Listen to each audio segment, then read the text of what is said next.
কিনতে পারে, নিজেরা থেকে বসে থাকবে। এক্সিট পোল কি শিওর করে কেউ বলতে পারে? যে চ্যানেলরা এক্সিট পোল দেখায় তারা সঙ্গে সঙ্গে এটা কি লিখে দেখেছেন তো, যে এক্সিট পোল ঠিক হতেও পারে, এক্সিট পোল ঠিক নাও হতে পারে। এটা তারা তারা কোনো গ্যারান্টি নেয় নাকি? আর আজকে বারবার করে জিজ্ঞেস করে কি হবে? কালকে তো এতক্ষণ কেন, বিকেল বেলা 2টোর মধ্যে সব ক্লিয়ার হয়ে যাবে। ভালো হবে, ভালো হবে।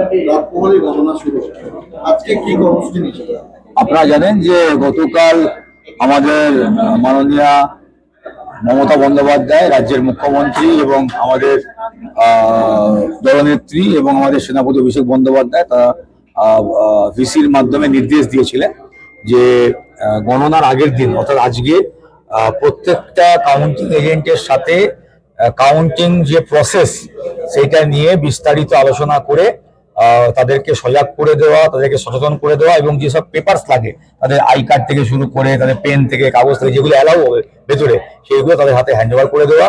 এবং এটাও বলেছিলেন যে সমস্ত কাউন্টিং এজেন্টদেরকে যেন বিকেলের মধ্যে নিয়ে এসে একটা জায়গায় রেখে তাদের টিফিন, চা, খাওয়া দাওয়া সব ব্যবস্থা করতে, সেই মতোই আমরা ব্যবস্থা করেছি। আমাদের যেহেতু বোলপুর কলেজে কাউন্টিং, তাই আজকে 3 তারিখ, আজকেই আমরা সবাইকে বিকেল বেলাতে নিয়ে চলে এসেছি এবং চলে আসার পরে তাদের সমস্ত ব্যবস্থা করে কালকে সকালবেলা তারা ভোরবেলাতে 4টের সময় উঠে স্নান টান করে তারা 5টার মধ্যে কাউন্টিং সেন্টারে আই কার্ড এবং যেগুলো প্রেসক্রাইবড আছে অ্যালাউ করা হবে সেইগুলো নিয়ে তারা পৌঁছে যাবে।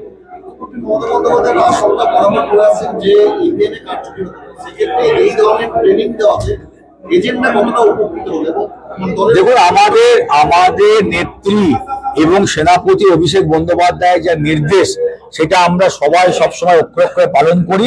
ফলে ওনাদের যে নির্দেশ ছিল যে এজেন্টরা হয়তো আগে অনেকবার কাউন্টিং করি, কিন্তু এবার তো পুরো পদ্ধতিটা আলাদা।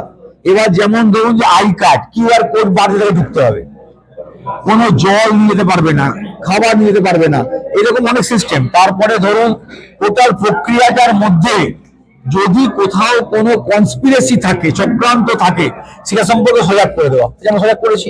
যেমন অনেক সময় কি হয়, মেশিনটা দেখালে দেখতে না দেখতে মেশিনটাকে বন্ধ করে দিল, হয়তো দেখতেই পেলো না, অস্পষ্ট থাকলো। সেই জায়গায় বারে বারে বলতে হবে মেশিন দেখতে পাইনি, আমি নাম্বারিং বুঝতে পারিনি, আমার আবার দেখাতে হবে, এবং যারা আধিকারিক তারা দেখাতে বাধ্য। একটু আগে আপনি সেই নির্দেশ দেখলাম এজেন্টদের দিচ্ছিলেন, তো তাতে এজেন্টটা কতটা উপকৃত হবে? এজেন্টরা উৎসাহিত। গতকাল মাননীয় মুখ্যমন্ত্রী নেত্রী মমতা বন্দ্যোপাধ্যায় এবং সেনাপতি অভিষেক বন্দ্যোপাধ্যায় ভিসিতে এরা সবাই ছিল। আমাদের নেতৃবৃন্দ থেকে শুরু করে আমাদের লাভপুর বিধানসভা কমিটির সকল নেতৃবৃন্দ আছেন, আমাদের সমস্ত কাউন্টিং এজেন্টরা আছে, এরা সবাই জানে। এবং কালকে ভিসি করার পরে এরা টকবক করে ফুটছে এবং কালকে এরা জয়ের তিলক, জয়ের মালা পরে বেরোবে এই শপথ তারা নিয়েছে। দাদা, এক্সিট পোল এখন সেই রিপোর্ট বলছে রাজ্যে ক্ষমতায় আসে বিজেপি, কিভাবে দেখছেন বিষয়টা? কি এক্সিট পোল কি শিওর করে কেউ বলতে পারে? যে চ্যানেলরা এক্সিট পোল দেখায় তারা সঙ্গে সঙ্গে এটা কি লিখে দেখেছেন তো, যে এক্সিট পোল ঠিক হতেও পারে, এক্সিট পোল ঠিক নাও হতে পারে।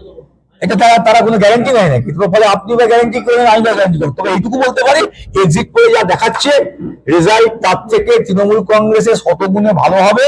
200-র উপর আসন নিয়ে আবার আমাদের দিদি চতুর্থবারের মুখ্যমন্ত্রী হবেন এবং আমাদের বীরভূম জেলাতেও খুব ভালো রেজাল্ট হবে। বীরভূম জেলায় 11টা আসন কালকেই তো আছে, কালকে দেখে নেবেন। আর আজকে বারবার করে জিজ্ঞেস করে কি হবে? কালকে তো এতক্ষণ কেন, বিকেল বেলা 2টোর মধ্যে সব ক্লিয়ার হয়ে যাবে। ভালো হবে, ভালো হবে। কালকে রেজাল্ট, কালকে গণনা, কিন্তু আপনার চোখে মুখে কোনো উদ্বেগ বা টেনশন কিছুই দেখতে পাচ্ছেন না। কেন উদ্বেগ থাকবে? মানুষের ভরসা বিশ্বাস করতে হবে তো। বিজেপি তো 1 মাসের পার্টি, আমি তো বারবার বলেছি। আর মানুষকে বিভ্রান্ত করা, মানুষকে ভুল বোঝানো, মানুষকে ফোন করে মিথ্যা প্রতিশ্রুতি দেওয়া, এই তো ওদের কাজ। সুতরাং এখন আর ওই চ্যাপ্টারে যাবো না, এটা প্রচারের সময় সব বলে দিয়েছি। ফলে মানুষ স্থায়ী সরকার চায় এবং যে মুখ্যমন্ত্রী এত কাজ করছেন, মানুষ সেই মুখ্যমন্ত্রীকেই চায়, মানুষ মমতা বন্দ্যোপাধ্যায়কে চায়। বিজেপি কিন্তু বীরভূম জেলায় গেরুয়া আবির কিনে রেখে দিয়েছে। কিনতে পারে, নিজেরা থেকে বসে থাকবে।